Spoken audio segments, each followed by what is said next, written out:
Boa noite. Boa noite. Vamos então dar continuidade, ao nosso seminário. Hoje com a parte 2, são 5. Nós vamos fazer uma pequena revisão do que vimos na parte 1, tá certo? Nós vimos então um pouco da história do Camilo Castelo Branco e vimos que ele começou a perder a visão e, equivocadamente, por querer fugir dessa expiação, ele se atirou no ouvido direito, mas não morreu, E ficou num estado de confusão mental, como nós vimos, aquele processo do espírito suicida não saber se ele está sofrendo um pesadelo, se ele realmente desencarnou, se ele morreu, e ele ficou vagando aqui na região da Terra por cerca de 2 meses, até o dia que ele foi levado por aquele esquadrão da colônia Maria de Nazaré, foi levado, como nós vimos, naquele roldão, aquele grupo de cerca de 200 homens e mulheres, ele foi levado para esse local que nós chamamos de Vale dos Suicidas. E lá ele ficou aproximadamente 13 anos, um lugar extremamente difícil, muito complicado, onde há suicidas de todos os tipos, Eles ficam revivendo as cenas do seu suicídio, os que se enforcaram, os que cortaram os pulsos, os que se envenenaram. Enfim, é um local que precisa realmente das nossas vibrações. Nós sempre pedimos isso, que nos evangelhos no lar nós peçamos pelos suicidas.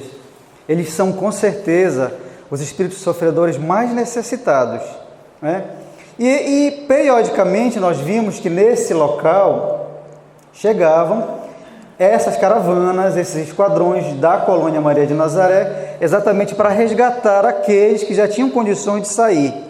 E nós vimos que a condição para serem resgatados ou era ter extinto todo o fluido vital que nós encarnados temos, porque nós possuímos o chamado fluido vital, que vai se extinguindo com a idade até culminar na morte do corpo. Como eles saíram antes do que estava determinado na lei, os suicidas vão com muito fluido vital. Quanto mais jovem ele é, mais fluido ele tem. Então, nós vimos que o único critério para ser resgatado do vale ou é a extinção total desse fluido, ou pelo menos o abrandamento dele, o desgaste desse fluido, para que possa o espírito então sair dali. Então, várias vezes veio essa caravana, o Camilo não foi, mas chegou a vez dele ir, Então, foi chamado o nome dele, nós vimos que ele entrou nessa espécie de veículo.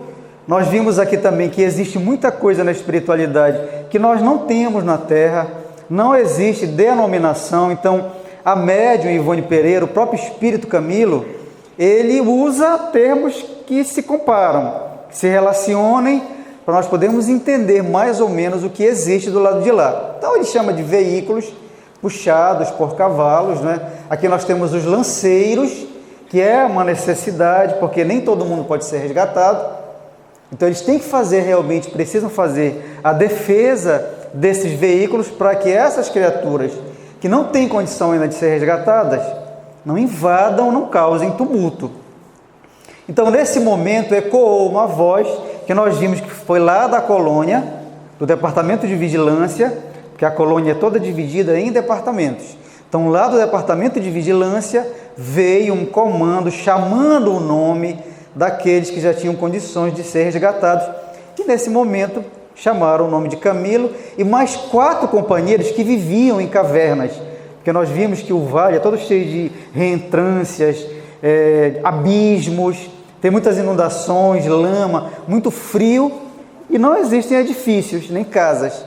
Os suicidas se abrigam em cavernas. Então, Camilo se abrigou numa caverna com mais 4 portugueses, que só na hora da chamada para o resgate é que ele vai saber os nomes. Então, nós vimos que essa voz chamou o nome do Camilo e ele se deu um tiro no ouvido por conta de doença. Isso aqui não é dito, tá? Nós estamos colocando aqui no slide apenas para ficar mais fácil o entendimento como eles se suicidaram, esse grupo do Camilo. Então, Camilo teve a doença, a perda da visão, se atirou no ouvido. Foi chamado também o Jerônimo de Araújo Silveira, que também deu um tiro no ouvido, por conta de ruína financeira. Depois chamaram o Belarmino de Queiroz e Souza, que cortou os pulsos porque estava com tuberculose. Também o João do Azevedo, que se envenenou por conta de ruína financeira. E o Mário Sobral, que se enforcou por questões de paixão. Se apaixonou por deixou a família por uma prostituta chamada Eulina, que usou ele, né? E ele realmente se apaixonou por ela. Como ela não quis mais o Mário Sobral, ele a estrangulou e depois se enforcou. Então, esse grupo aqui é que vai seguir junto com Camilo até a colônia. Nós vimos que o Jerônimo, né, ele quis visitar a família antes da hora. Lembram? E a espiritualidade tentou demovê-lo, mas ele insistiu. E quando ele chegou lá na cidade do Porto, onde ele morava, na mansão, porque ele era um grande comerciante de vinhos, que depois entrou na ruína financeira e não encontrou mais a família, e descobriu que a mãe se prostituindo inclusive a filha caçula. O filho dele, o único filho, estava preso por ter sido delinquente, e as duas outras filhas, casadas, mas com muitas dificuldades financeiras. E por conta de ter sabido tudo isso, que aconteceu pelo fato dele ter se suicidado, abandonado a família, ele não teve mais condições de ficar no hospital e foi para o isolamento, não é? Porque esse grupo foi acolhido nessa colônia, que é uma colônia imensa, como nós vimos, toda dividida como se fossem bairros, não é? São seções, são departamentos, e dentro dos departamentos, seções.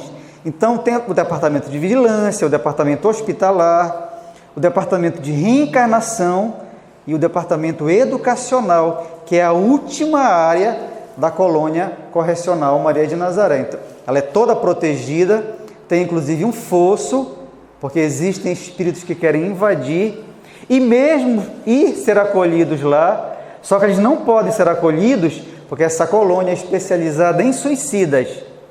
Qualquer outro espírito que queira ser acolhido aqui, que não seja suicida, ele não pode ficar.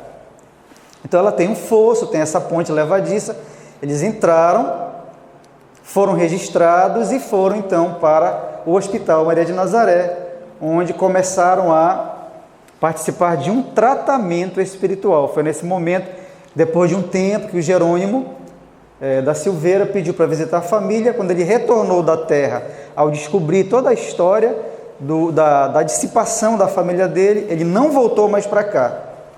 Ele voltou para um lugar chamado isolamento, que nós vamos ver, porque nem todos os resgatados do vale vêm para o hospital. Alguns vão direto para o isolamento, outros para o manicômio, que nós vamos ver no próximo encontro, né?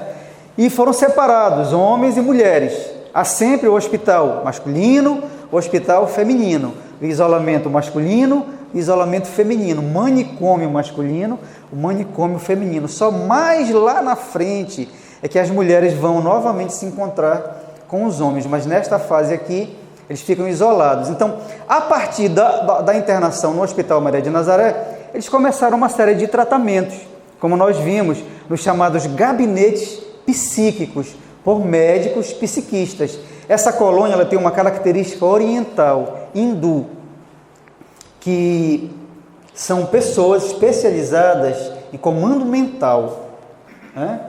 Então, cada um desses resgatados passaram por uma cirurgia no perispírito. Aqui nós vemos a cirurgia, o desenho da cirurgia do Camilo, porque ele se deu um tiro no ouvido direito. Cada um dos resgatados passa por essa cirurgia. Mesmo aqueles que vão para o isolamento, para o manicômio, eles passam por essa cirurgia. Então ele descreve aparelhos muito potentes que não existem ainda na Terra. Por exemplo, os nossos raios-x são extremamente ultrapassados, porque o raio-x que tiraram aqui dessa área que foi lesada do Camilo, como ele narra no livro, são mapas móveis e que tem sons. Um dia isso chegará com certeza no planeta, né? E além dessa cirurgia no perispírito, eles passaram por tratamentos de passes. Nós vimos que eles receberam substâncias, inclusive retiradas dos raios solares. Todo dia eles passavam, eles iam para esses gabinetes para o tratamento, para se reequilibrarem, né? vimos que houve um momento em que aconteceu uma regressão de memória íntima.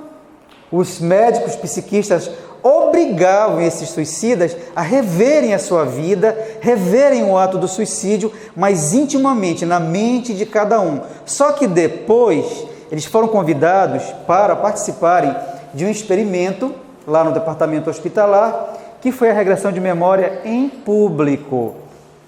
Então, com esse aparelho aqui, que era colocado tipo uma cinta magnética na cabeça, ligavam-se os fios e aparecia na tela toda a história de vida, até culminar no suicídio, de cada um daqueles que foram acolhidos. Então, todos passaram por esse momento da vergonha de terem expostos a sua vida. E o Camilo, ele sempre ressalta isso no livro. Não é falta de caridade, é uma necessidade para eles valorizarem a vida, né?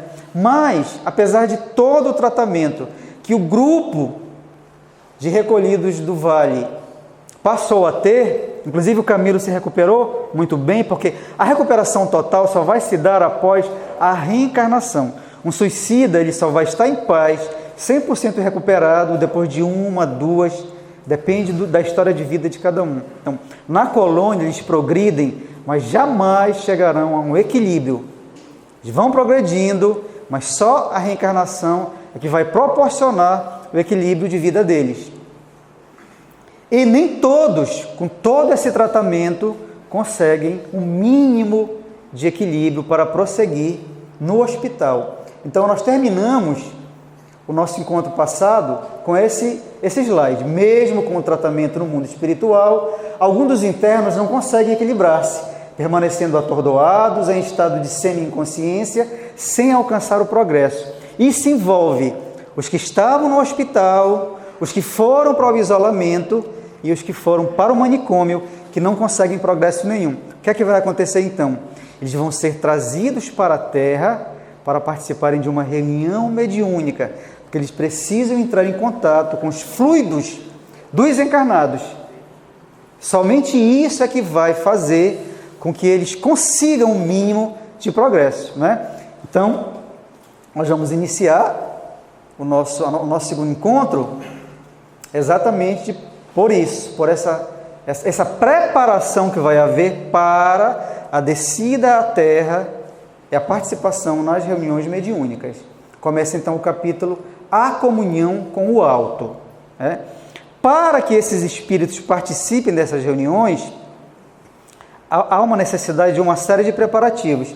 E por que eles vão para essas reuniões? O Camilo diz assim no livro: era urgente chocá-los com as vibrações animalizadas a que estavam habituados, tornando-os capazes de algo entenderem através da ação e da palavra humanas. Eles não conseguiam progresso somente no plano espiritual, precisavam estar em contato com o encarnado. E esse chocá-los é choque mesmo. Eles sentem um choque, que no estudo da mediunidade, quem estuda a mediunidade sabe disso, é o chamado choque anímico. É um choque mesmo, como se eles levassem um choque de energia. Porque em contato com o médium, eles têm esse choque para recuperarem um mínimo de sanidade, né? Então era urgente que esses espíritos que não conseguiam se equilibrar viessem ter contato com os seres humanos.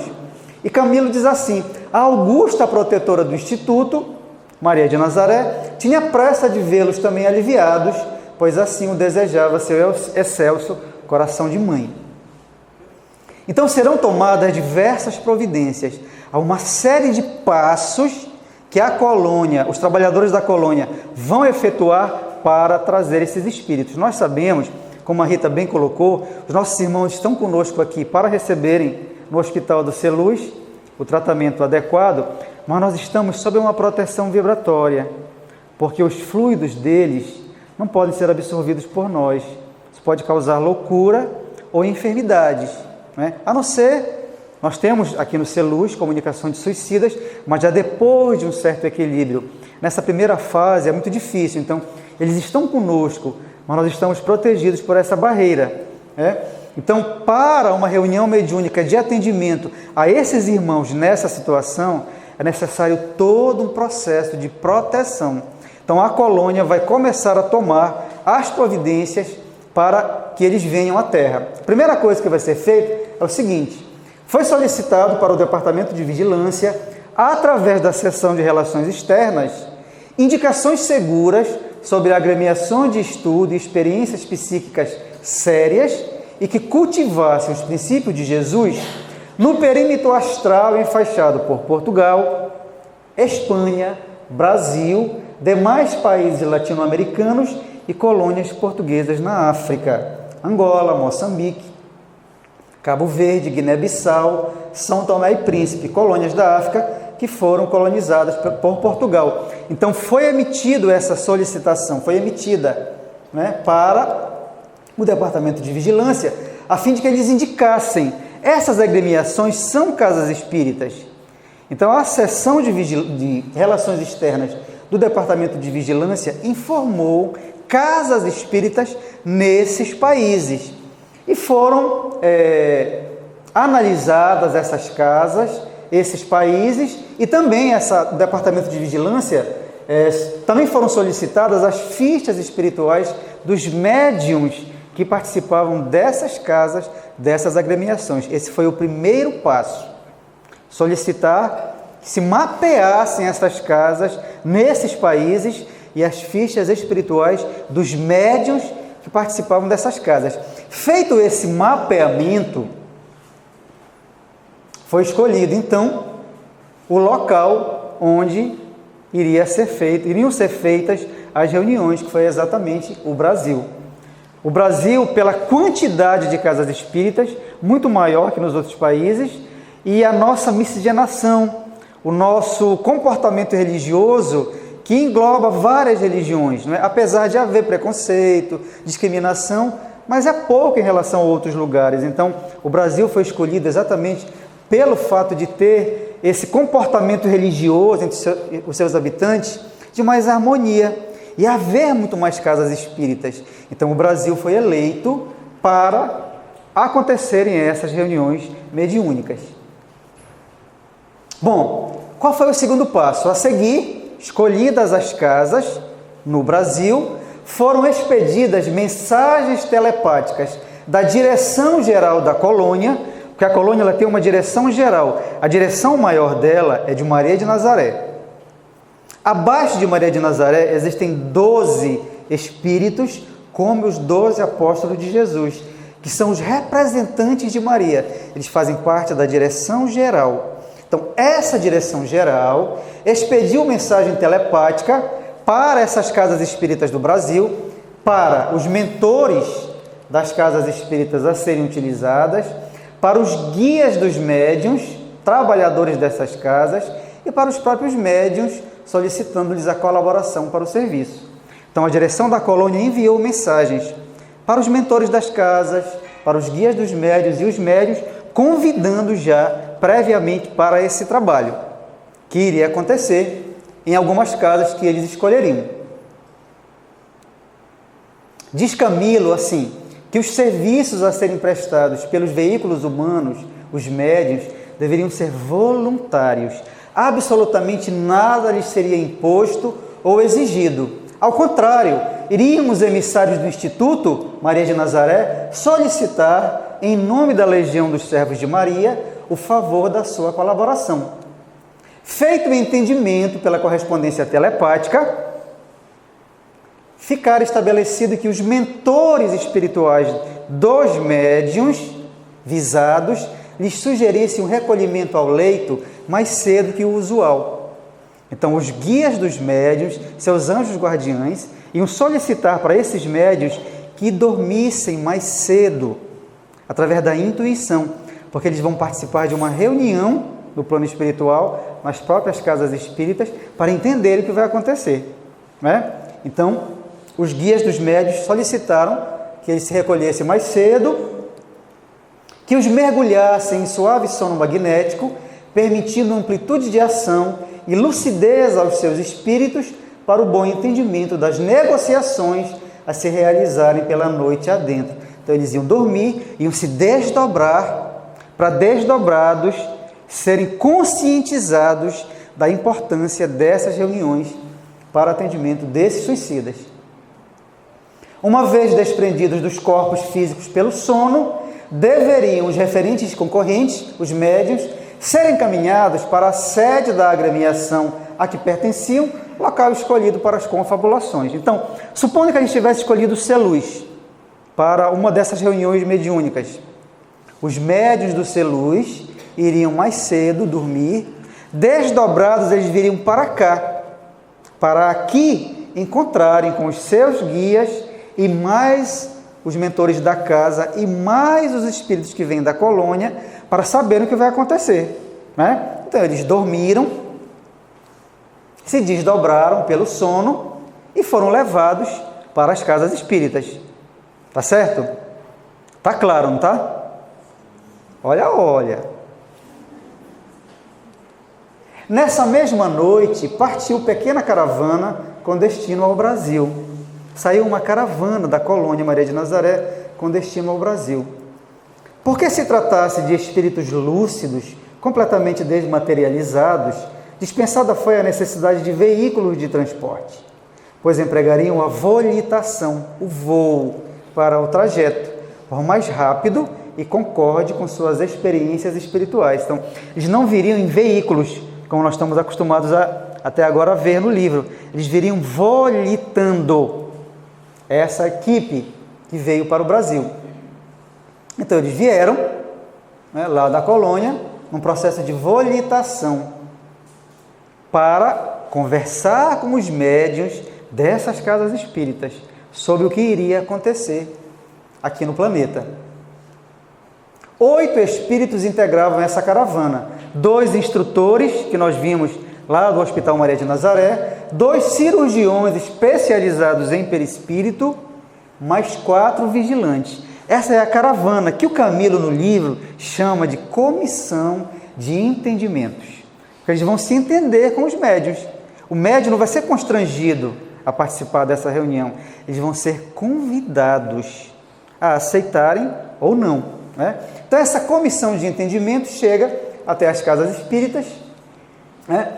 E Camilo diz assim no livro: soavam precisamente às 23 horas, quando os dedicados servos de Maria começaram a planar nas latitudes pitorescas da terra de Santa Cruz, o Brasil.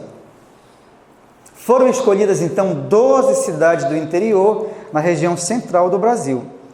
Essas 12 cidades, no centro do Brasil, foram as cidades escolhidas do interior, longe do burburinho das cidades, lugares mais calmos. Essas 12 cidades do Brasil foram escolhidas, médiuns que participavam de casas espíritas nessas cidades, para serem convidados, então, ao processo de reunião mediúnica. Separando-se, eles eram 8, separando-se em 4 grupos de apenas 2 individualidades, atingiram céleres os pontos determinados. Haviam estabelecido assim que visitariam 4 cidades de cada vez, à procura dos médiuns que já estavam nas casas, esperando para serem contactados. Estavam desdobrados, que era noite. E que, uma vez firmados os entendimentos, eles reunir-se-iam em determinado local da espiritualidade com os guias e mentores desses médiuns para indispensáveis entendimentos relativos ao importante certame. Ou seja, eles vão se reunir primeiro nas casas espíritas, convidar os médiuns e depois vão se reunir sem os médiuns no lugar da espiritualidade para os acertos finais.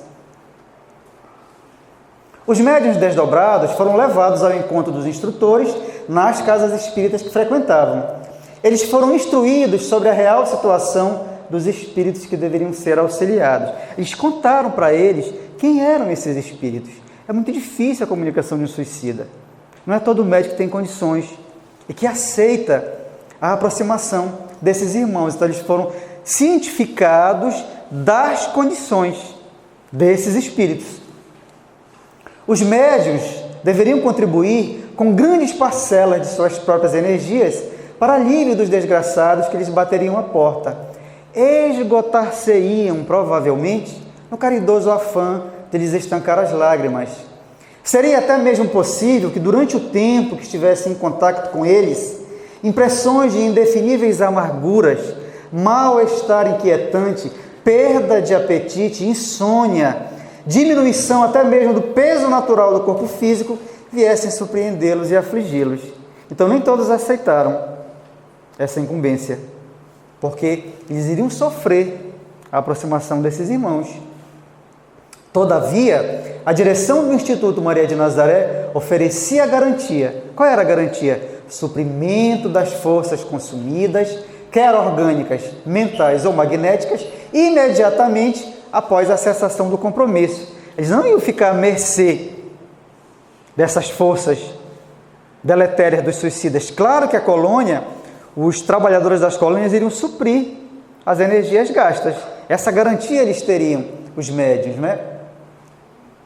Assim, se realizaram as primeiras confabulações em 12 povoações visitadas, sendo os convites apresentados a 20 médiuns de ambos os sexos.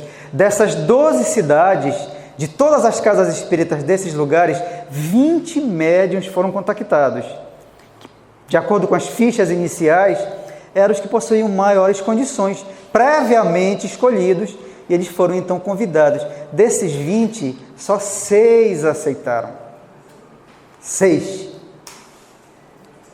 Dentre estes, porém, apenas 4 senhoras, humildes, bondosas, e entre elas estava a médium Ivone Pereira, que estava encarnada na Terra nesse momento. Apenas 4 senhoras humildes, bondosas, ofereceram incondicional e abnegadamente seus préstimos aos emissários da luz, prontas ao generoso desempenho. Dos representantes masculinos, apenas 2. Olha como a mulher é mais forte mesmo, não é? Não é à toa que a mulher é mãe. Foi ela que foi escolhida para ser mãe. Porque, na verdade, a mulher é o sexo forte. Então, vejam só, dos 20 espíritos, 4 mulheres e 6 homens. Só eles que aceitaram o encargo difícil, né? Bom, os restantes dos médiuns, os outros, conquanto honestos, sinceros no ideal, esposado por amor de Jesus, desencorajaram-se de um compromisso formal. Eles ficaram desencorajados ao saberem do estado desses irmãos. Os quadros expostos, mostrando-lhes o precário estado dos pacientes que deveriam socorrer, seus martírios de além-túmulo, infundiram-lhe tais pavores e impressões que acharam por bem retrair impulsos assistenciais, prontificando-se, porém, a permanente auxílio através das irradiações benévolas de preces sinceras. Então, eles não aceitaram participar das reuniões, mas se prontificaram a orar por esses irmãos suicidas. Já é alguma coisa, não é? Então, aqueles 6 médiuns, vejam, de 12 cidades, apenas 6 médiuns é que vão participar dessas reuniões, porque mais de uma reunião mediúnica vai ser feita aqui no planeta. Vai começar então uma outra fase preparatória para a reunião, que é a inspeção do corpo físico e do perispírito dos médiuns. Eles vão inspecionar o corpo físico desses 6 médiuns e também o corpo espiritual. Vejam a preparação. Nós sempre dizemos, quando as pessoas querem entrar num grupo mediúnico, que elas podem entrar sim, porque nada é proibido no espiritismo, nada. Tem nada que seja proibido a ninguém. Eu estou aqui por uma circunstância. Pode ser qualquer um de vocês. Basta estudar, ler, né? Ter uma dedicação, pode vir para cá, qualquer um. Tem nada proibido a ninguém. Mas a reunião mediúnica é um momento especial da doutrina. Você vai lidar com desencarnados de todo tipo. E uma coisa é muito importante em quem participa de mediunidade: responsabilidade. Se você não tem responsabilidade, a espiritualidade não vai poder contar com você. E se ela não vai poder contar com você, ela vai ter que partir plano B, plano C. Por quê? Porque você não veio no dia da reunião. Então, reunião mediúnica não é só estudar, conhecer a mediunidade. Isso todo mundo pode fazer, inclusive na sua casa, lendo toda a vasta biblioteca espírita. mas é assumir um compromisso com a espiritualidade. Quando você entra no grupo mediúnico, assume-se um compromisso consigo e com a espiritualidade, né? Porque é algo realmente muito importante. Vejam só, mais uma etapa para virem à Terra. Vai começar agora a inspeção do corpo físico e do perispírito desses 6 médiuns. Bom, a inspeção física do corpo físico vai ser junto ao leito. Eles vão estar desdobrados e vai ser feita a inspeção do corpo físico, né? À beira de seus leitos, a inspeção minuciosa foi efetivada em seus fardos carnais. O vigor cerebral, as atividades cardíacas, a harmonia da circulação, o estado geral das vísceras e do sistema nervoso e até as funções gástricas, renais e intestinais foram cuidadosamente investigadas. As deficiências, porventura observadas, seriam a tempo reparadas por ação fluídica e magnética, pois tinham à frente ainda 24 horas para os preparativos. Então, eles sanaram as deficiências, ainda poderia em um dia ser sanada alguma deficiência, né, dos corpos físicos para a reunião. Passaram em seguida a vistoria do envoltório físico astral, ou seja, o perispírito. Essa inspeção já não vai ser nas casas dos médiuns, junto ao leito. Vai ser um posto que a colônia mantém perto da Terra. Porque a colônia Maria de Nazaré é como se ela tivesse UPAs, várias UPAs em determinados lugares. Então, a inspeção do corpo espiritual vai ser feita num posto de socorro, nesses 6 médiuns, né? Um posto de socorro mantido pela colônia. Então, eles vão para lá e são revigorados os seus perispíritos com aplicações fluídicas de excelência soberana para o desempenho, analisados o volume e grau das vibrações emitidas e corrigidos os excessos ou deficiências apresentadas. Eles vão fazer todo um equilíbrio do perispírito desses médios, como se eles fossem sintonizar uma estação de rádio, uma estação de TV que estivesse fora daqueles padrões. Então, é nesse momento que Camilo diz, nesse momento vai se estabelecer o contato dos médiuns com os desencarnados suicidas que vão se comunicar. Diz Camilo no livro, pode-se mesmo asseverar que o contato mediúnico com os futuros comunicantes estabeleceu-se nessa ocasião. Quem é médium ostensivo sabe, dores de cabeça, dores na perna, mal-estar, às vezes até uma semana antes da reunião, o médium sente. Porque é como se ele dividisse com o espírito aquela dor. Essa é a função do médium. O médium, ele é um servidor. Ele não vai para resolver os seus problemas, ele vai para se doar na reunião mediúnica para os desencarnados. Ele vai dividir a dor do desencarnado com ele, vai aliviar. Lógico, ele vai ter contato também com espíritos bons, senão ninguém mais vai querer daqui, vão até desistir da mediunidade. Não é isso, gente. É maravilhoso participar de reunião mediúnica. Nós temos contatos com espíritos fantásticos, que trazem mensagens lindas, ficamos sabendo de histórias assim incríveis, né? Nesse caso aqui, são histórias difíceis, logicamente. Então, na hora em que estavam fazendo o equilíbrio do perispírito, estabeleceu-se o contato dos médiuns com os suicidas, né? Quando, nesse momento, correntes magnéticas harmoniosas foram dispostas de uns para outros, assim determinando a atração simpática, a combinação dos fluidos, fator indispensável na operação dos fenômenos de tão melindroso com sublime gênero. Se não houver essa vinculação de fluidos, não tem o fenômeno. Por exemplo, eu não sou médium ostensivo. Então, se tiver um espírito aqui ao meu lado agora, o que ele está fazendo comigo é me passar coisas através da intuição, que é a mediunidade geral que todo mundo tem. Mas eu não psicografo, o espírito não fala através de mim, porque eu não sou médium ostensivo. Eu tenho a mediunidade geral que todo mundo tem, a intuição. Mas, para o médium ostensivo, tem que ter essa combinação. Como não há comigo, porque meu corpo não é preparado, não pode ter comunicação mediúnica através de mim. Então, os fluidos do médium tem que se ajustar aos fluidos do desencarnado para poder ter o fenômeno mediúnico, tá certo? Por isso que ele diz, essa combinação de fluidos é fator indispensável, senão não tem a comunicação, tá? Porque uma comunicação mediúnica, ela envolve vários fatores. Primeiro, a permissão de Deus. Segundo, o espírito desencarnado querer. Se ele não quiser, dificilmente vai ter comunicação. Ter essa ligação entre o médium e ele e haver uma necessidade. Se alguma dessas coisas faltar, não tem fenômeno mediúnico, né? Então tem que ter essa combinação dos fluidos. Então nesse momento há essa ligação dos médiuns com os espíritos. É feita uma ligação energética e eles, os médiuns, podem começar a sentir nesse momento sintomas ruins desses suicidas, né?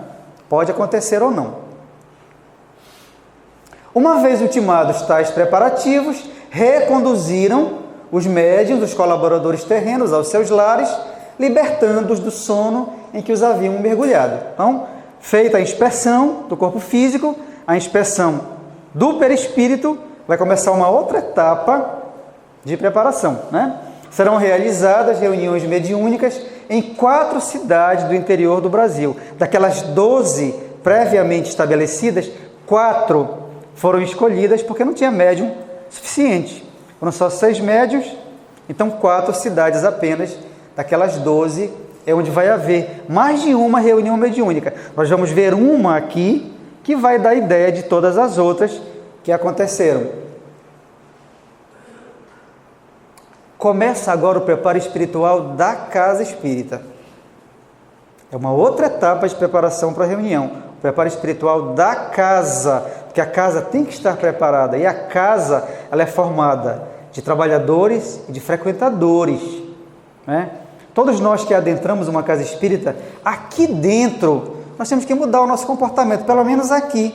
Não gargalhar, contar piadas pesadas. O nosso comportamento tem que ser diferente aqui, porque o frequentador, ele interfere também no ambiente da casa, na vibração. Não são só os trabalhadores, não é? Então, vai ter que ter um preparo espiritual das casas espírita.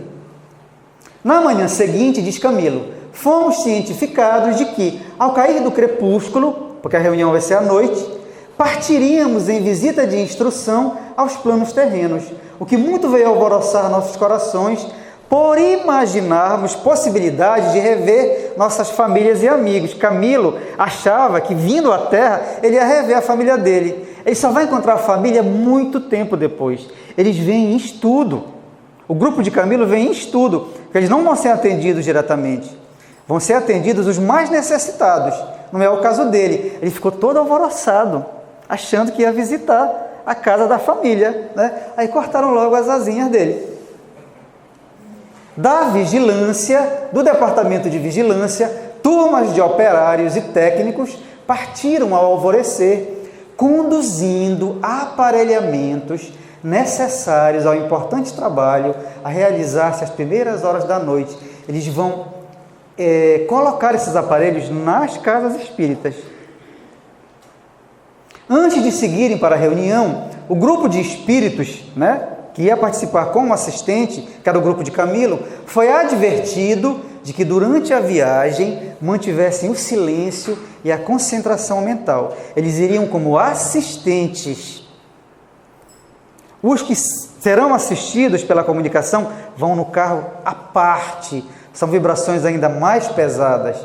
Então, os mentores, os instrutores lá da colônia disseram: vocês precisam se comportar em silêncio e em prece durante todo o trajeto da colônia até a Terra. E durante a reunião, deveriam manter a atitude de respeito, porque seria um momento sagrado, realizado em nome de Deus e na qual Jesus estaria presente através das vibrações de seus seguidores, né? Camilo diz assim, então, que não nos poderíamos destacar da falange em hipótese alguma, nem mesmo com o louvável intuito de uma visita à pátria ou à família. Semelhante indisciplina poderia causar-nos muitos dissabores e lágrimas, pois éramos fracos, inexperientes, pouco conhecedores do mundo invisível, onde proliferam as seduções, as tentações, a hipocrisia, a mistificação, a maldade, mais ainda do que na terra. Então não dá para o médium ir, hoje vou fazer um resgate porque eu quero ir sozinho. Dona Ivone Pereira, quando estava encarnada, ela conta uma experiência dessa, que ela se desdobrou e esqueceu de orar. Ela se desdobrava muito facilmente, Dona Ivone. Ela, tão feliz de estar no mundo espiritual, que ela esqueceu de orar. Ela começou a ser puxada por uma força e se viu numa situação terrível, um lugar de escuridão, de onde ela não conseguia sair. Ela foi salva por um índio, que disse que nunca mais ela fizesse aquilo, e retornou com ela para o corpo. A oração e o preparo é fundamental. Então eles não poderiam se afastar da falange, porque essa falange vinha com um propósito específico, a reunião mediúnica. Eles não poderiam ir visitar seus lares, de jeito nenhum, né? Em ocasião oportuna, eles foram instruídos: visitaríamos nossos entes caros, sem que nenhum contratempo adviesse, desgostando-nos. Ia chegar o momento de encontrar com a família. Tudo preparado, ao entardecer, iniciou-se o transporte das entidades chamadas ao vultoso empenho. Todo mundo que ia participar dessa reunião vai embora para a terra, porque já tinham ido alguns preparar a casa espírita na frente. Agora vão os restantes. O restante. Custodiavam-nos, olha só, estavam o tempo todo vigiados. Custodiavam-nos pesada escolta de lanceiros, turmas de assistentes, psiquistas e técnicos da vigilância. Já bastante instruídos, portamos-nos à altura das recomendações recebidas. Se portaram dignamente, como deveria ser, no veículo em que eles foram. Nossos comparsas, em piores condições, justamente aqueles por quem tantas operosidades se realizavam, foram transportados em carros apropriados, rigorosamente fechados e guardados pela fiel milícia hindu, quais prisões volantes parapestosos, o que nos impossibilitou vê-los. Os que iam se comunicar iam em carro à parte. Seus gritos lancinantes, porém, seus gemidos e choro convulsivo, que tão bem conhecíamos, chegavam até nós distintamente, o que nos comovia, despertando-nos funda compaixão. Chegados ao termo da viagem, um deslumbramento surpreendeu nossos olhos, habituados às brumas nostálgicas do hospital. Nós vimos que o Hospital Maria de Nazaré, ele quase não tem cor. As flores, as cascatas, é tudo branco, tudo cinza, um aspecto melancólico. Quando eles chegaram na Terra, eles ficaram deslumbrados ao verem a casa espírita, né? Nossos olhos, habituados às brumas nostálgicas do hospital, se deslumbraram. Uma vez na Terra, podíamos ver melhor tudo em derredor, pois em tempo algum jamais víramos edifício tão magnificamente engalanado de luzes como aquela humilde habitação era, pelos esplendores que do alto se projetavam, envolvendo-a como um abraço de vibrações cristalinas. Lanceiros montavam sentinela, a pequenina mansão transformada em solar de estrelas, havendo mesmo um cordão luminoso, circulando-a cuidadosamente, limitando-a da via pública em cerca de 2 metros. É a proteção energética da casa espírita. Há uma proteção como se fosse uma cerca elétrica, protegendo a casa espírita com uma distância de 2 metros da casa. Assim, a casa humilde, sede do centro espírita escolhido para a primeira etapa, ficou circulada por milicianos hindus que se diriam invencível barreira. Enquanto o emblema respeitável da legião, a Legião dos Servos de Maria, foi arvorado no alto da fachada principal, invisível a olhos humanos comuns, mas nem por isso menos real e verdadeiro, uma vez que a nobre agremiação, a Casa Espírita, fora temporariamente cedida àquela insigne e benemérita corporação espiritual. Foi cedida a casa espírita para esse grupo de trabalhadores da colônia Maria de Nazaré. Então, a casa espírita estava toda rodeada de lanceiros. No interior do Brasil, os encarnados, claro, a não ser os médios mais sensíveis, percebiam toda essa movimentação. Até porque era à noite. No interior, nós sabemos que à noite as pessoas se recolhem mais cedo, ainda mais na época, né? Então, os encarnados não viam isso tudo aqui. Os lanceiros, eles vão rodear a casa. Eles vão ficar do lado de fora e do lado de dentro. Olha aqui, o emblema LSM, Legião dos Servos de Maria, colocado sobre a fachada principal da casa espírita. Por quê? Naquele dia, essa casa estava cedida para o Instituto Maria de Nazaré.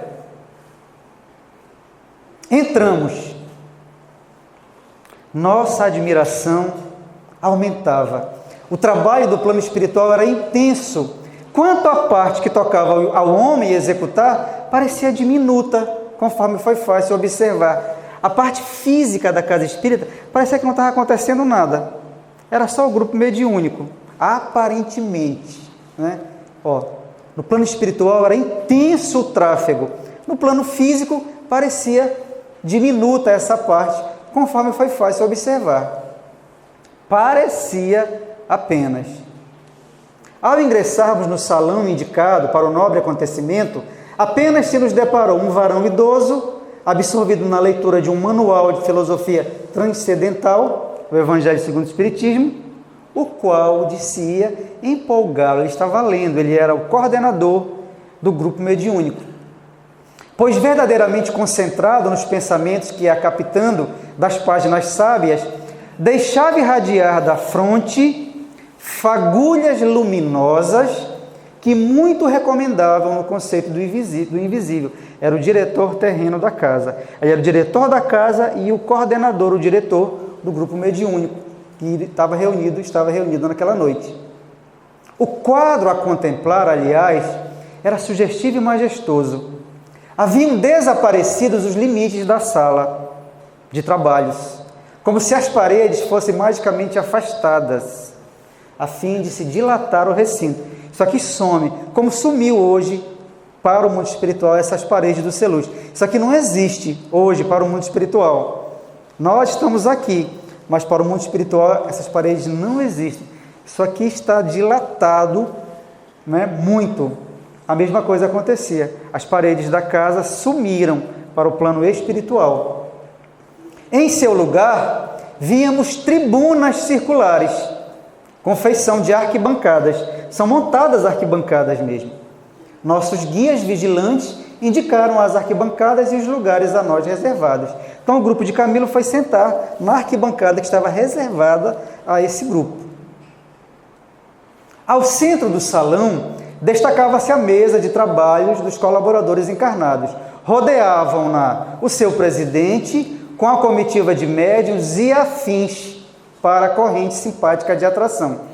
Vejam só, estava o coordenador do grupo, os médiuns ostensivos que iriam dar a comunicação e os afins.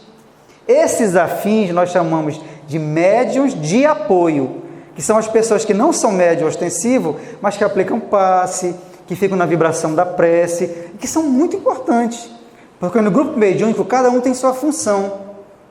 Ninguém chega aqui no Celuz na quarta-feira, por exemplo, que é dia de reunião mediúnica, aí chega aqui, eu vou ser o que hoje? Eu vou ser médium, eu vou ser esclarecedor, o que é que eu vou fazer? Não existe isso. Cada um já tem a sua função definida.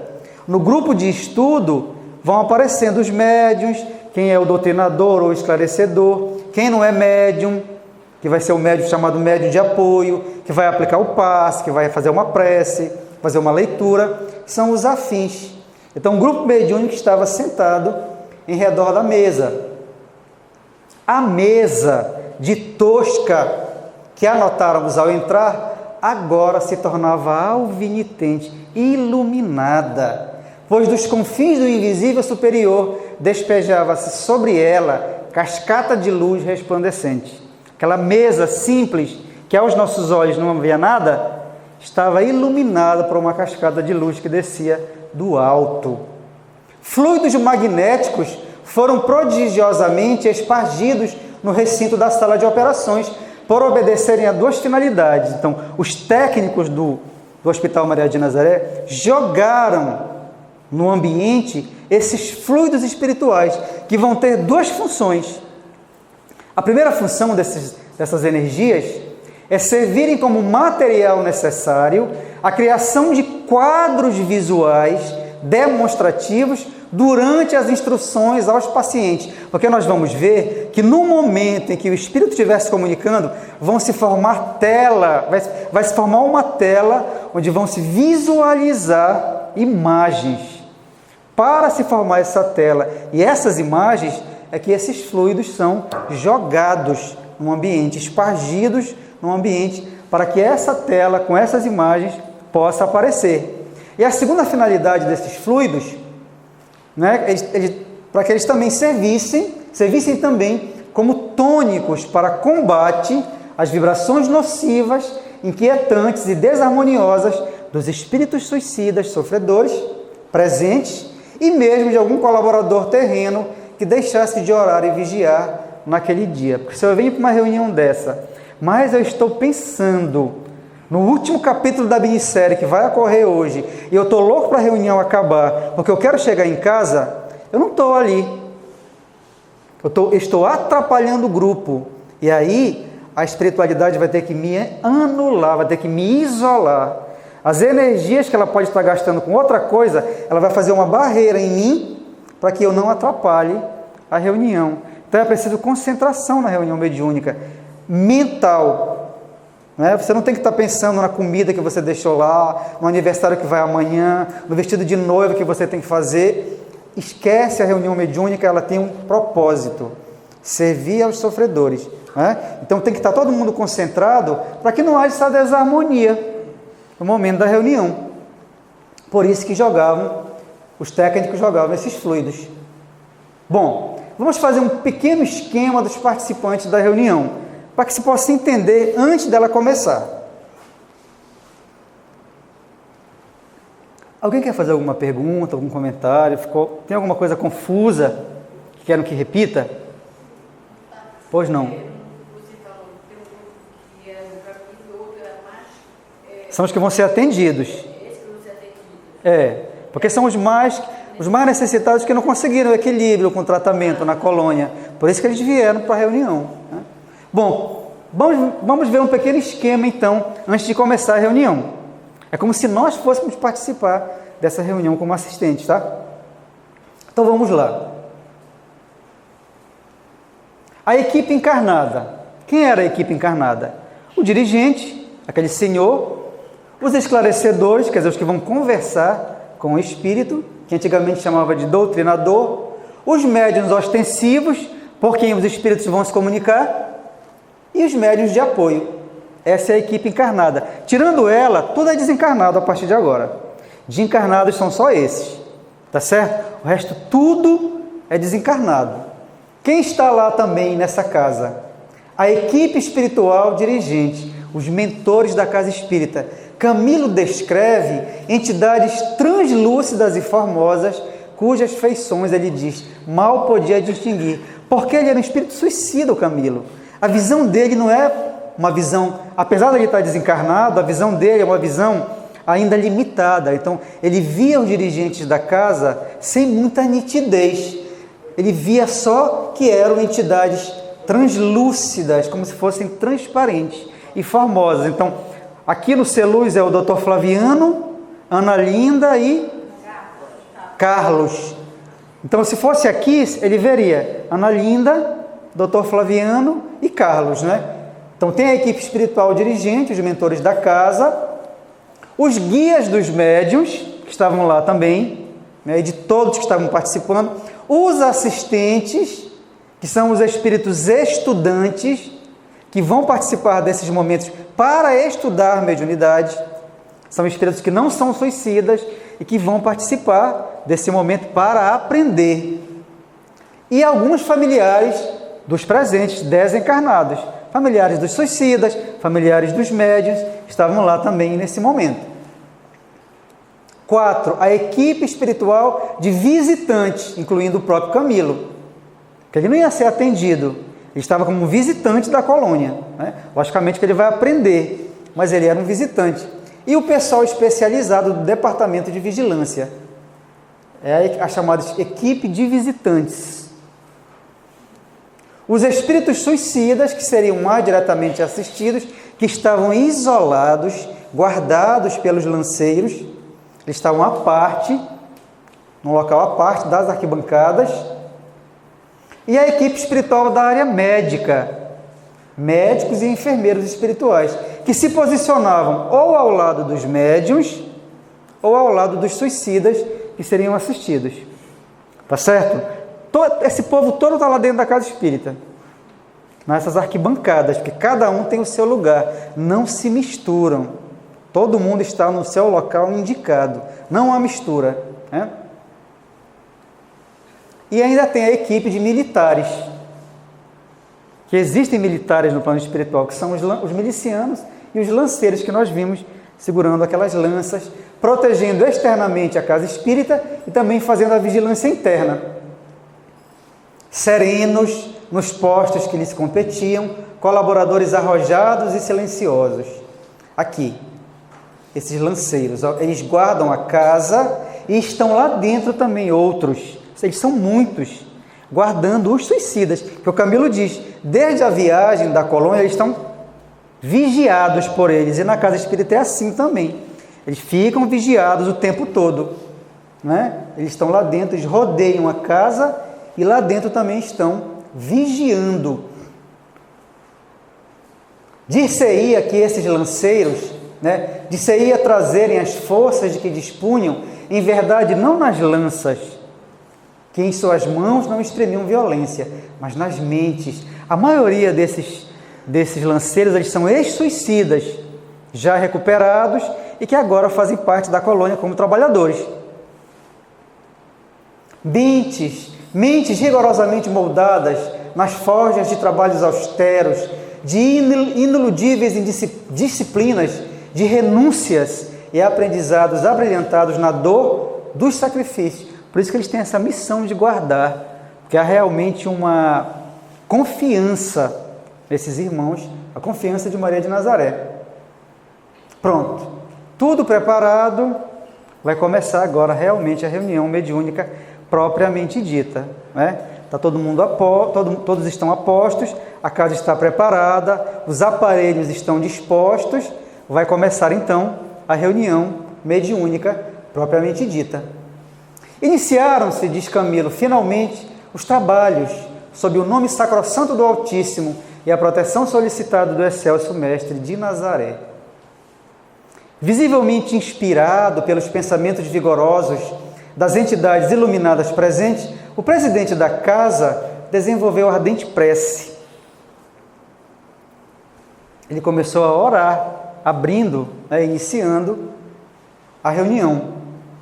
À medida que orava, incidiam sobre a mesa luzes emanadas do alto, quais bênçãos dadivosas que nos levaram a imaginar lampejos do olhar caridoso de Maria. Ele vai ver então Camilo caindo sobre a mesa cintilações, como se fossem pétalas, como se fossem gotas caindo sobre a mesa, né? Essas luzes aqui que nós vimos, elas representam os 12 espíritos que nesse momento estão reunidos na direção geral da colônia. São eles que estão comandando lá da colônia e emitindo essas vibrações aqui, que caem sobre a mesa mediúnica e sobre os presentes, né? Camilo visualiza essas vibrações.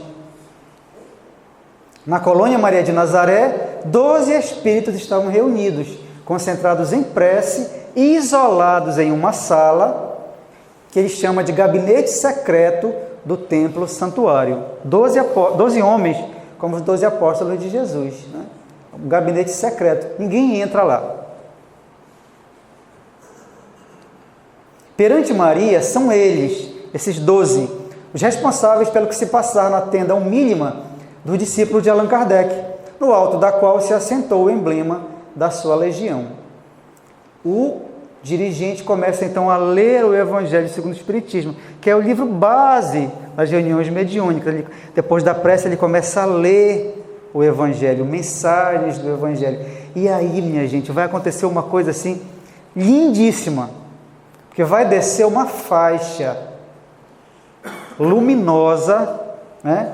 Conforme diz Camilo, iniciada foi a leitura do Evangelho, seguindo-se a explanação formosa e fecunda do presidente terreno. Ele começa a ler e a explicar, a comentar as passagens do Evangelho segundo o Espiritismo.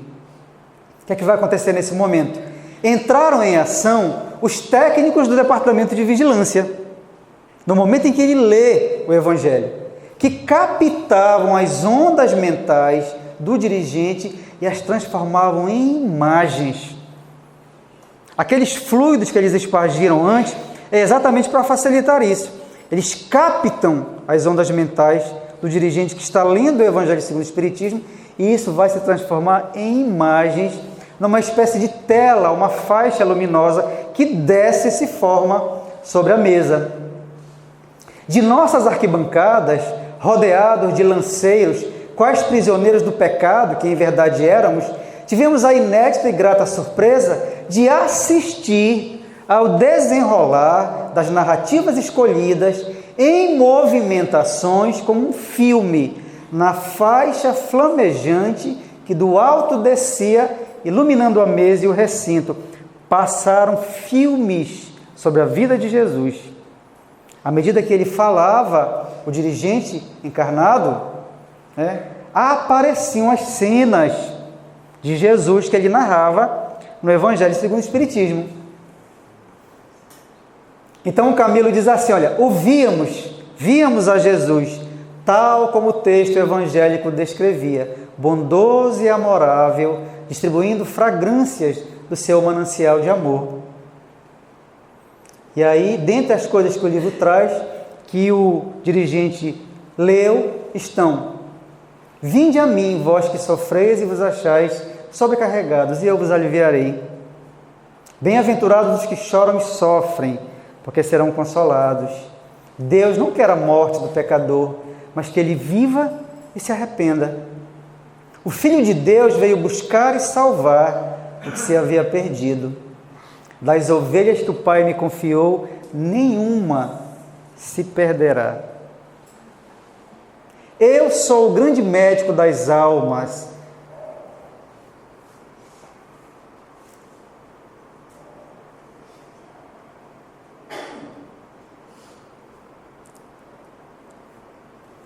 Eu sou o grande médico das almas e venho trazer-vos o remédio que vos há de curar. Os fracos, os sofredores e os enfermos são os meus filhos prediletos. Venho salvá-los.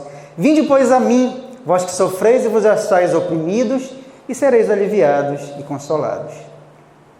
Silêncio religioso presidia as arquibancadas. Sentimos que pela primeira vez, desde muitos anos, a esperança descia seus mantos de luz sobre nossas almas, enoitadas pelas trevas do desânimo e da ímpia descrença. E aí vai se manifestar no plano espiritual ainda, não teve uma comunicação mediúnica, mas no plano espiritual, um dos suicidas vai se manifestar. Camilo diz assim: de súbito, brado angustioso, de suprema desesperação, feriu a majestade do religioso silêncio que abençoava o cenáculo.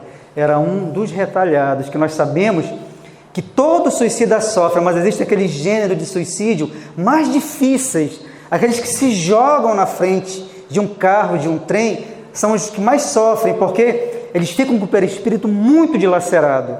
Então foi um deles que se arrojou ao chão, gritando. Arrojou-se de joelhos ao solo e suplicou, por entre lágrimas tão pungentes que sacudiram de compaixão as fibras dos circunstantes: Jesus Cristo, meu Senhor e Salvador, compadecei-vos também de mim. Eu creio, Senhor, e quero a vossa misericórdia. Não posso mais, enlouqueci no sofrimento. Socorrei-me, Jesus de Nazaré, a mim também, por piedade. E aí, esse espírito foi conduzido para junto de uma médium, que ainda não houve a comunicação.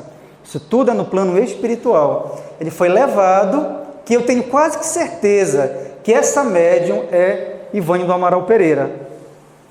2 médicos responsáveis pelo espírito em questão acompanharam-no, estabelecendo sua ligação com o precioso veículo, a médium, né? Então, ele se achega a médium. Os espíritos dizem que não há incorporação. Esse termo é inadequado. O espírito não entra no médium, mas ele se debruça como numa janela. O espírito, ou seja, o médium, se afasta e o médium utiliza como alguém ensinando uma criança a escrever. Mas ele não entra no corpo do médium, né? Então ele vem, esse espírito suicida retalhado, e aí sim vai começar a comunicação dele através da médium. A cena, então, atingiu a culminância mais patética e ao mesmo tempo mais sublime que imaginar se possa. Enlouquecido, vendo sobre a mesa os fragmentos em que se convertera seu desgraçado corpo de carne, arrebatou a jovem médium em agitações penosas e, debruçando-se sobre a mesa, pôs-se a reunir aqueles mesmos fragmentos, tentando reorganizar o corpo. Olha o nível de loucura, de sofrimento desse irmão. Ele via o corpo despedaçado e tentava arrumar. O corpo de um retalhado, ele fica como se você pegasse uma fotografia e rasgasse ela todinha e depois juntasse de todo jeito. Por isso que esses irmãos reencarnam, geralmente com problemas mentais, não tem condições de reencarnar, a maioria deles, num corpo sadio. É sofrimento demais. Então ele se debruçou sobre a mesa, tentando arrumar os pedaços do corpo que ele via, né, que foram dilacerados pelo trem. Nervoso e irrequieto, excitadíssimo, gargalhava e chorava ao mesmo tempo, suplicava e gemia, expunha, sufocado em lágrimas, afogueadas pelo martírio, o drama inconcebível que para si mesmo criara. E aí vai haver o processo que nós chamamos de esclarecimento. O coordenador, ou o médium de apoio, ou o esclarecedor, ele vem, que nesse caso aqui, não é nem propriamente um esclarecimento, é uma consolação. Você vai acolher aquele irmão com todo o amor que você tem, para que ele se sinta amparado.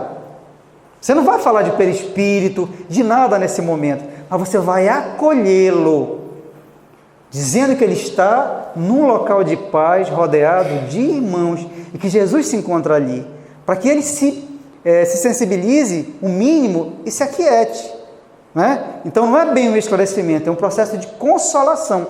O dirigente vai então conversar com esse espírito através da médium e vai fazer uma prece a Jesus. Ele vai emitir uma prece, né, a Jesus, que é o médico celeste, porque aquele é um enfermo, é um doente. Então ele vai solicitar do Cristo o auxílio para aquele irmão.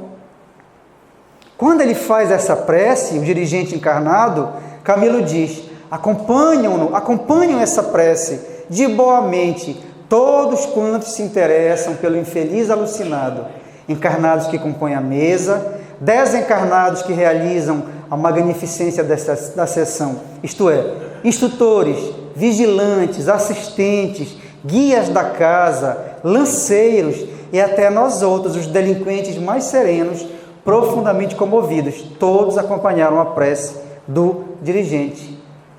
Após a prece, seguiu-se silêncio impressionante. Todos concentrados, apenas a médium se estorcia e chorava, traduzindo o assombro da entidade comunicante. E aí Camilo diz que vai haver uma divina intervenção, porque nesse momento é como se houvesse uma batalha. Vai haver uma batalha das energias do suicida, que são energias deletérias, energias inferiorizadas, com as energias sublimes da médium, de quem faz a prece, dos médicos espirituais. Vai haver como se fossem ondas se chocando. E é isso mesmo que acontece.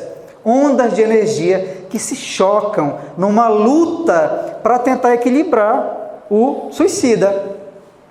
E Camilo diz que vai haver uma divina intervenção, né? Iniciou-se uma espécie de luta, confronto de energias. As energias mentais salutares da médium e dos demais encarnados se chocavam com as energias mentais descontroladas, enfermas do comunicante. A corrente poderosa, que era do bem, a equilibrada, pouco a pouco apresentou os frutos salutares que era de esperar. dominando suavemente as vibrações nefastas do suicida. É como se você tentasse aplicar uma injeção em alguém que não quisesse.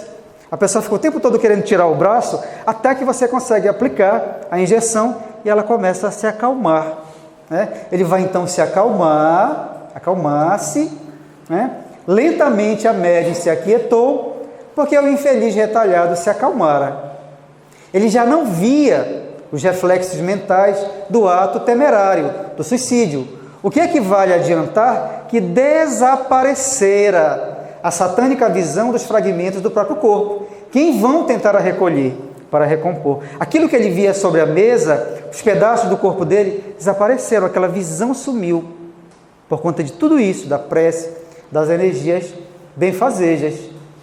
Eram como se compressas anestesiantes que se aplicassem na organização fluídica do penitente. Era como sedativo divino que piedosamente gotejasse virtudes sobre suas chagas, através do filtro humano, porque isso passa pela médium. Ele não consegue receber diretamente do plano espiritual. O médium é um filtro, por isso que eles estão lá na reunião mediúnica. Sem a médium, esse espírito não conseguiria receber essas vibrações. Então, essas vibrações passam pelo corpo dela e atingem, então, o desencarnado, né? Então, era como um sedativo divino que piedosamente gotejasse virtudes sobre suas chagas, através do filtro humano, que é a médium, sem o qual o infeliz não assimilaria de forma alguma nenhum benefício que se lhe desejasse aplicar. Continuava o silêncio. Ele chorava em grandes desabafos, entrevendo possibilidade de melhor situação. Suas lágrimas, porém, já não traduziam os estertores violentos do início, mas expressão agradecida de quem sente a intervenção beneficente. O presidente da sessão, o dirigente, estimulado pelos amigos espirituais, nesse momento começou a conversar com ele, mais calmo, explicou para o sofredor o que aconteceu com ele, seu equívoco ao pensar em fugir da vida. Então foi conversar com ele, que ele continuava vivo, que a tentativa de suicídio foi um equívoco da parte dele, mas nesse momento você tem que tentar o máximo se igualar ao infeliz. Você não pode dar um ar de superioridade. Você tem que conversar com ele mostrando que todos ali igualmente são também devedores da lei, em luta, para que ele não se sinta humilhado. É por isso que as reuniões mediúnicas não podem ser públicas, gente. A casa que tem reunião mediúnica pública não é casa espírita. Ela pode até ter uma placa lá na frente dizendo que é uma casa espírita, mas não é. Porque você não deve expor a vida de um desencarnado em público. Eu não quero expor a minha, vocês não querem expor a de vocês, por que eu vou expor para o público o sofrimento de um desencarnado? Às vezes é alguém que abortou, que traiu. Por que você vai abrir um sofrimento desse para o público? Isso é uma recomendação da espiritualidade. Reuniões mediúnicas são privativas, elas não são proibidas, todo mundo pode participar, desde que se qualifique, né? Então ele começou a falar para o suicida o equívoco dele e começou a consolar. O que foi que aconteceu então nesse momento? Ele reviu, então, como em um filme, o momento em que se atirou sob o trem, como seus despojos foram resgatados por mãos piedosas, que ele não sabia disso, a cruz sobre sua sepultura, tudo ele reviu, para entender que ele estava vivo. Ele precisou ver isso, a sepultura, o corpo dele, para entender que ele não tinha morrido, ele estava vivo, né? E tudo isso, todo esse processo aqui vai se materializar nesta tela que este irmão desencarnado coloca na frente do suicida. À medida que o esclarecedor vai falando, ele vai revendo tudo isso. O momento do suicídio, na hora em que alguém foi e recolheu o corpo dele, a cruz sobre a sepultura dele. Ele vê aqui, ó. Aqui é a equipe encarnada, aqui é as arquibancadas, onde os outros estão. Tá vendo? As equipes, olha aqui. Né? Vem aqui, ó.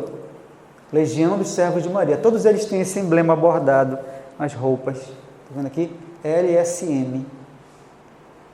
Olha como ele estava nervoso, rasgando o papel sobre a mesa no início. Ele então compreendeu assim e aceitou o acontecimento que sentia dificuldades e repulsas em acatar, isto é, que era imortal e continuava vivendo ainda e para todo sempre, apesar do suicídio. Ó Deus do céu, diz Camilo. Olha o que Camilo vai dizer no livro.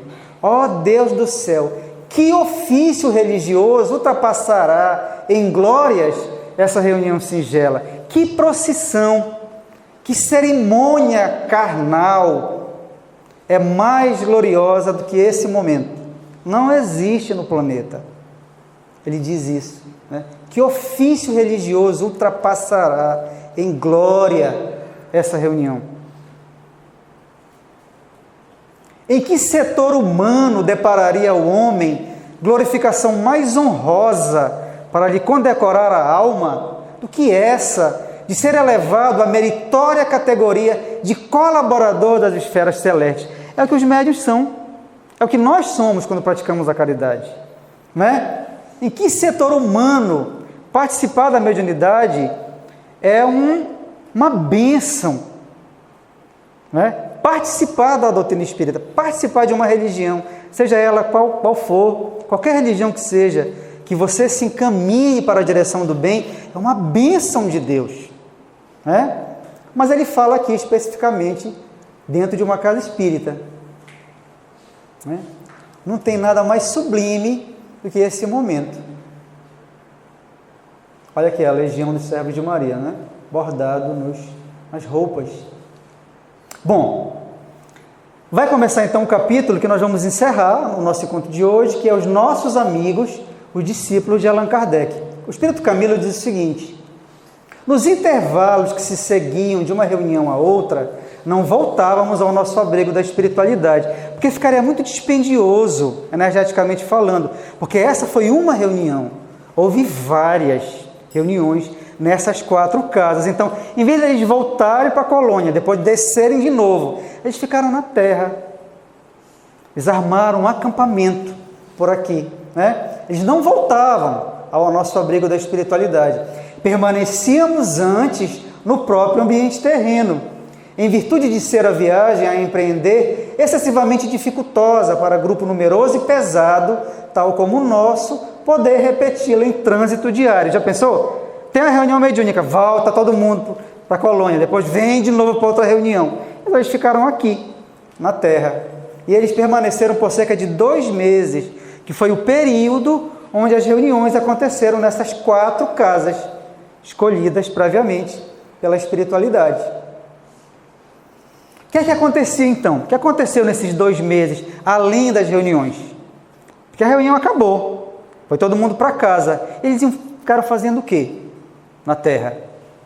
Então Camilo diz: éramos então conduzidos a locais pitorescos, nos arredores das povoações em que nos encontrássemos, e onde se tornasse difícil o ingresso dos homens.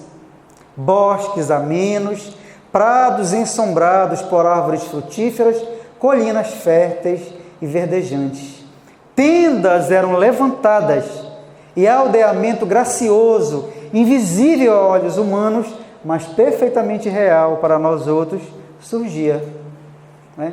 Então surgiam os acampamentos onde eles ficavam, entre uma reunião e outra, né? Porque essa reunião que nós vimos foi uma apenas, e eles ficavam aqui. E aqui vão acontecer coisas interessantíssimas, porque os médiuns vão visitá-los. Não só os médiuns, os espíritas, né, que têm condições, vão visitar esses irmãos nesses acampamentos. Por isso que muitas vezes nós temos sonhos que fomos em algum lugar, conversamos com alguém, você não recorda muito bem às vezes. Algumas vezes são isso, são visitas que nós fazemos ao mundo espiritual. Então vejam só. Não raramente, diz Camilo, os discípulos de Allan Kardec, isto é, os médiuns, os doutrinadores,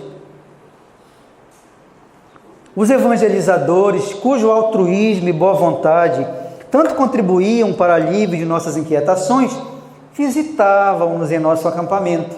Pela calada da noite, mal seus corpos físicos repousavam em sono profundo. Grandes entusiastas da fé estimulavam-nos ao amor a Deus, a esperança na sua paternal bondade, a confiança no porvir por ele reservado ao gênero humano, a coragem para vencer, como bases inalienáveis de serenidade no grande esforço pelo progresso. Eles não iam em excursão de férias, eles iam consolar esses irmãos.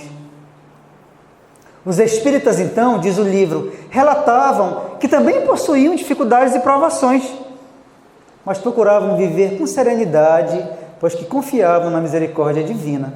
Olha só, este aqui que a imagem mostra é um encarnado, que está desdobrado pelo sono. Olha aqui, isso aqui que sai da cabeça dele, esse fiozinho aqui, é o chamado cordão de prata. É o que nos identifica no mundo espiritual quando estamos encarnados. Porque o desencarnado não tem mais isso. Quando nós desencarnarmos, esse cordão vai ser desligado, cortado. Então esse que está aqui, é um médium encarnado, um doutrinador, um esclarecedor talvez, é o encarnado conversando com o suicida. E os espíritas iam até esses acampamentos para falar que eles também sofriam, nós também sofremos. E era isso que eles iam levar, consolação, suas experiências de vida. Um dizia que tinha grandes dificuldades financeiras, o outro falava que era incompreendido no lar, uma outra dizia que sofria a traição do companheiro. Camilo diz assim: não tiveram vergonha, antes foi com visível bom humor, que narraram que dentre eles, esses espíritas, havia os que iam para o cumprimento do dever em suas reuniões nas casas espíritas sem ter feito a refeição da tarde, por escassez de recursos, mas que nem por isso se sentiam desgraçados. Nós conhecemos pessoas que não podem vir, porque não têm dinheiro para pagar o ônibus. Não vêm. Elas não vêm às vezes, porque tem dificuldade, nós passamos por isso. E conhecemos pessoas assim. Já passamos também por dificuldades quase iguais a essa. Mas nem por isso nos sentimos desgraçados, eles diziam. E desses encontros com os espíritas, ele diz, Camilo, surgiram grandes afeições, surgiram simpatias indestrutíveis, se formaram amizades sólidas nessas visitas dos espíritas durante o sono. E olha que interessante, que coisa fantástica, os espíritas mais dedicados tornavam-se parte da falange de trabalhadores da colônia, ou seja, passavam a ser integrantes da legião dos servos de Maria. Já pensou que coisa maravilhosa, você ainda encarnado, já fazendo parte da legião dos servos de Maria? É algo assim, realmente deslumbrante, O livro é riquíssimo realmente, é um livro fenomenal. Durante os 2 meses de nossa convivência na Terra, tive a ocasião de seguir esses espíritas algumas vezes, juntamente com seus instrutores espirituais, seus guias protetores. E o que eles faziam? Eles iam fazer o quê? Juntos. Visitavam hospitais através do silêncio da noite, abeirando-se dos leitos em que gemiam pobres enfermos desesperançados e tristes, aplicando passes, os espíritas, durante o sono.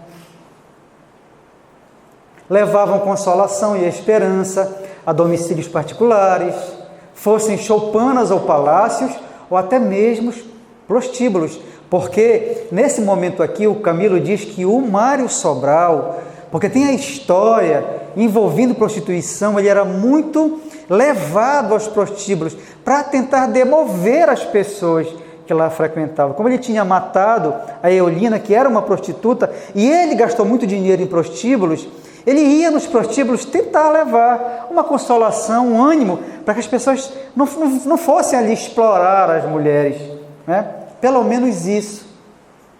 Faziam também os espíritas durante o sono, consolavam encarnados que atravessavam testemunhos dolorosos e cuja tendência para o desânimo e o desespero poderia tornar-se fatal. Levavam esses irmãos com tendência ao suicídio para as casas espíritas durante o sono, para os instruir e alertar. Nós podemos fazer isso. Nós podemos fazer em companhia dos nossos anjos guardiães.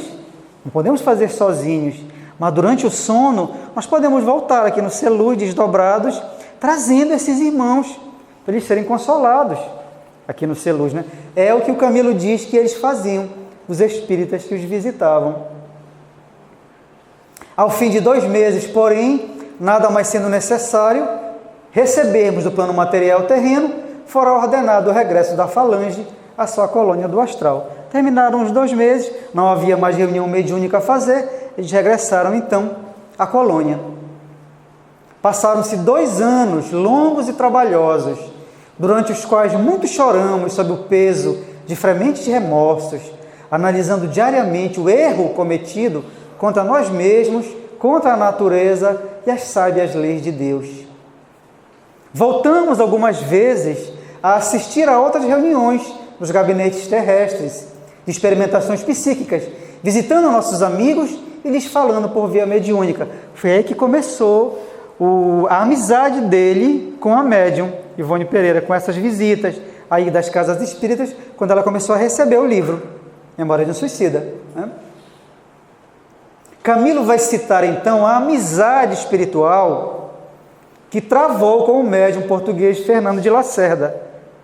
Esse médium português ele desencarnou no Brasil, né? Fernando de Lacerda, que viveu entre 1865, ele nasceu em Portugal e morreu no Brasil. Ele tem uma série muito bacana, são 4 livros do País da Luz, onde há mensagens de Camilo Castelo Branco. Ele travou uma amizade, e esse irmão aqui, ele vai ser fundamental na recuperação do filho delinquente do Jerônimo. Lembra da história do Jerônimo? O filho delinquente dele vai ser orientado por este médium aqui, encarnado, lá em Portugal. Então ele travou uma amizade muito grande com Fernando de Lacerda. A esse tempo, diz Camilo, haviam se estreitado poderosamente as nossas relações de amizade com o pessoal dos serviços hospitalares e particularmente cada grupo com os seus guias responsáveis mais diretos, médicos, enfermeiros, vigilantes, instrutores e psiquistas. Eles foram pegando amizade com os trabalhadores da colônia do Hospital Maria de Nazaré. Aí ele vai citar novamente o Roberto de Canalejas, que é quem o Roberto de Canalejas mesmo? Marido da Ivone na encarnação anterior. Não foi o marido da Ivone, né? Nós dizemos assim para saber que foi o marido na encarnação anterior, quando ela foi Leila. E é interessantíssimo nesse momento o livro, porque o Roberto vai começar a narrar a ligação dele com a Leila no passado. E a Ivone era criança, era jovem, né? Ele vai começar a narrar e ele vai ouvir o grito da Ivone, porque ela vai sentir as vibrações do Roberto, né? E aí, este espírito aqui, a Ivone via desde os 4 anos de idade. E ela sentia um misto de amor e pavor. Às vezes ela se escondia dele. Porque nós vamos ver no último encontro, né, que ele se suicidou por conta dela. Roberto de Canalejas, numa das vidas. Então ele começa a narrar a história de Leila, que nós vamos ver no último encontro, que eu vou prender vocês até o final. Né? Então ele fala, é muito bacana, ele travou uma amizade muito legal com o Roberto de Canalejas. Bom, aí ele diz assim, Camilo, eu melhoraram muitíssimo, graças ao eficiente tratamento usado no Hospital Maria de Nazaré. A esperança radiosa fortalecia o meu espírito, né? Então nós vamos encerrar aqui. No próximo encontro, nós vamos entrar nos outros departamentos da colônia, que é o isolamento e o manicômio, porque o Camilo ele vai sair dessa área do hospital para visitar esses outros lugares da colônia. Envoltos pelas vibrações de